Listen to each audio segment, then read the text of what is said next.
آپ نے فرمایا بڑے بڑے علماء فقیہ گزرے لیکن حدیث کو کوئی نہیں جانتا. یہ تو پہلی ہستی ہے جو شاہی حدیث کو لے کر آئے. یہ سارے بریلوی دیوبندی اہل حدیث سنی سب کے جو سند حدیث ہے سب کی ولی اللہ پر جا کر جمع ہوتی ہے. اتنا عظیم سرچشمہ ہے وہ شخص پورے بر صغیر میں حدیث پاک کا. تو پہلے فلسفہ اور منطق اور خرافات، تو نبی والی زندگی نہیں پیش کی کہ میرے نبی کی گھر کی زندگی کیا تھی، اولاد کے ساتھ، ماں باپ کے ساتھ. ماں باپ تو تھے نہیں، پہلے ہی فوت ہو گئے. بچوں کے ساتھ، دشمن کے ساتھ، دوست کے ساتھ. تو جہیز بھی اسی ہندوؤں کی ایک رسم ہے جو ہمارے گاٹے فٹ ہو گئی ہے. اور ہماری طرح اب تو خیر کوئی نہیں رہا. یہ پہلے جب ہم چھوٹے چھوٹے تھے تو ہمارے سارے اگلی جو تھے بزرگ وہ سارے زندہ تھے تو وہ پوری رسمیں نبھایا کرتے تھے جو بھی ہوتی تھی. تو اس میں ایک رسم تھی کہ لڑکی کا جہیز ساری بارات والوں کو دکھایا جاتا تھا. وہ چار پائیاں بچھ جاتی تھیں ہر ایک اپنے حساب سے. تو ہم نے اپنے گھروں میں دیکھا تو ایسے چار پائیاں بچ جاتی تھی اور اس پر جناب کہیں کپڑے پڑے ہوئے ہیں، کہیں زیور پڑا ہوا ہے، کہیں جوتے پڑے ہوئے ہیں، کہیں بھانڈے پڑے ہوئے ہیں، پتیلے بھی پڑے ہوئے ہیں. خراب.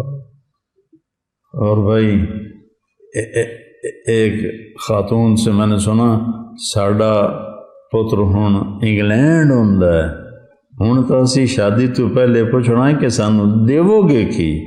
وہ تیرا بیڑا غرق جائے، وہ تمہیں اپنی بیٹی دے رہا ہے، جگر کا ٹکڑا کاٹ کے دے رہا ہے بیٹی، اس کے بعد کہہ رہے ہو سانو دیو گے کی. تو ہم تو ٹھٹ دیونا چاہیے. ایسے گھر کے تو قریب سے نہیں گزرنا چاہیے. جو ایک آدمی بیٹی پروان چڑھا کے اللہ کے نبی نے حضرت فاطمہ کا ہاتھ پکڑا اور علی کے ہاتھ میں دیا اور کہا علی تجھے نبی کی بیٹی مبارک. سبحان اللہ. اور پھر سیدہ سے فرمایا کہ فاطمہ مجھے میرے خاندان میں جو سب سے زیادہ محبوب تھا میں نے تیرا ہاتھ اس کے ہاتھ میں دیا، علی بن ابی طالب علیہ السلام. جو تمہارے بس میں ہے وہ دے دو، کوئی دینا منع نہیں. میرے نبی نے دیا، ایک پلنگ دیا منقش، اس پر کھدائی ہوئی تھی، نقش نگار تھے.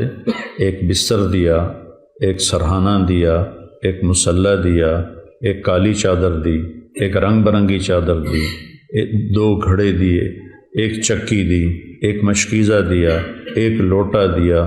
یہ 10 چیزیں میرے نبی نے، ایک چکی دی، چکی میں نے پہلے کہہ دیا تھا. تو یہ 10 چیزیں میرے نبی نے اپنی بیٹی کو عطا فرمائیں.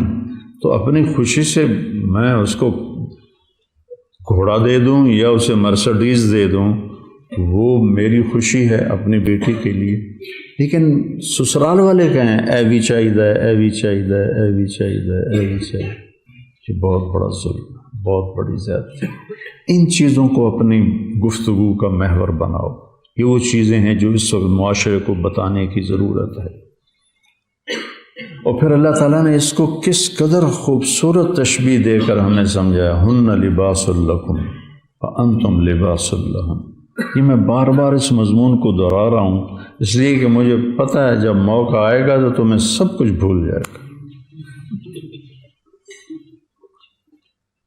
تو میں بار بار تمہارے دماغ کے دروازے پر دستک دینے کی کوشش کر رہا ہوں کہ تمہیں یہ جو غصے کے وقت آدمی بے وقوف ہو جاتا ہے، بے عقل ہو جاتا ہے، غصہ عقل کو کھا جاتا ہے. اور بیوی سے کب ٹکراؤ ہوتا ہے، بہن بھائیوں سے کب، میں صرف بیوی کی بات نہیں کر رہا، سارے رشتوں کی بات کر رہا ہوں. بہن بھائیوں سے، ماں باپ سے، بیوی سے کب ٹکراؤ ہوتا ہے؟ جب میٹر گھومتا ہے، دماغ گھومتا ہے، اس وقت پھر کوئی نہیں یاد رہتا کہ مولوی طارق جمیل نے کیا کہا تھا. تو میں بار بار کہہ رہا ہوں تاکہ تمہارے ذہنوں میں یہ بات بیٹھ جائے.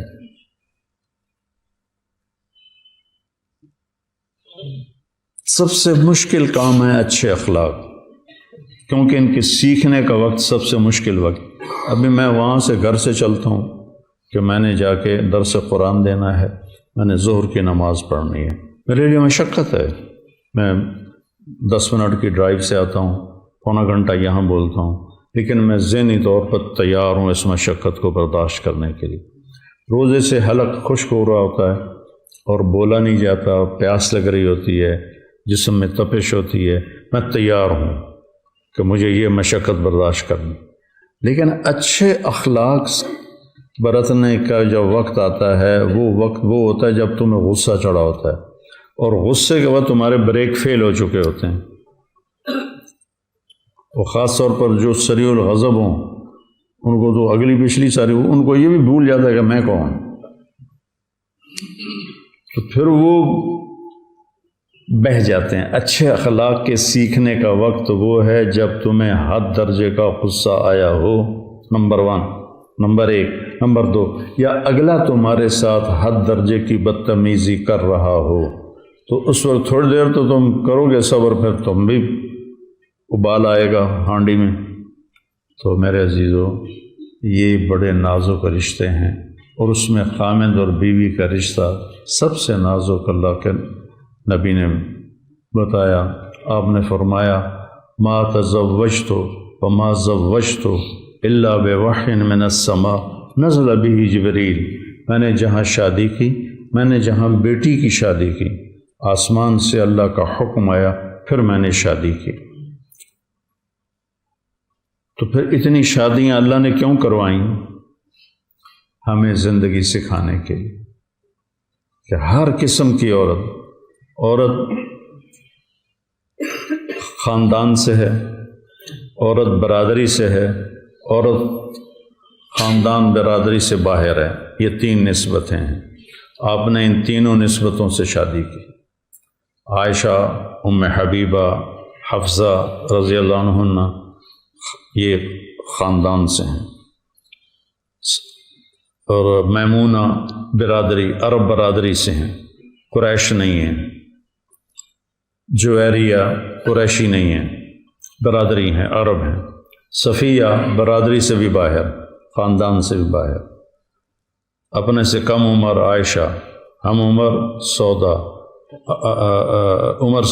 عمر سے بڑی خدیجہ۔ تو عورت عمر میں بڑی ہو تو میرے نبی کی مثال موجود ہے، عمر میں برابر ہو تو میرے نبی کی مثال موجود ہے، عمر میں کم ہو تو میرے نبی کی مثال موجود ہے۔ عمر میں کم ہے حضرت عائشہ رضی اللہ تعالیٰ عنہ۔ پھر وہ مال میں برابر ہو، مالدار ہو یا فقیر ہو، مال میں کم ہو، یہ 3 نسبتیں ہیں۔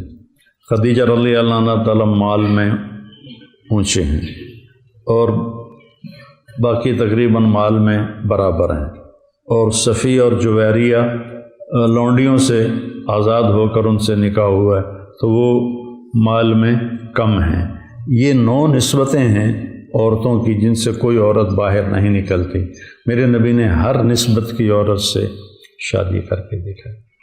پھر غصے والی ہیں، درمیانہ غصہ ہے، بالکل ہی خاموش ہیں، ان سے بھی شادی کر کے دکھائے۔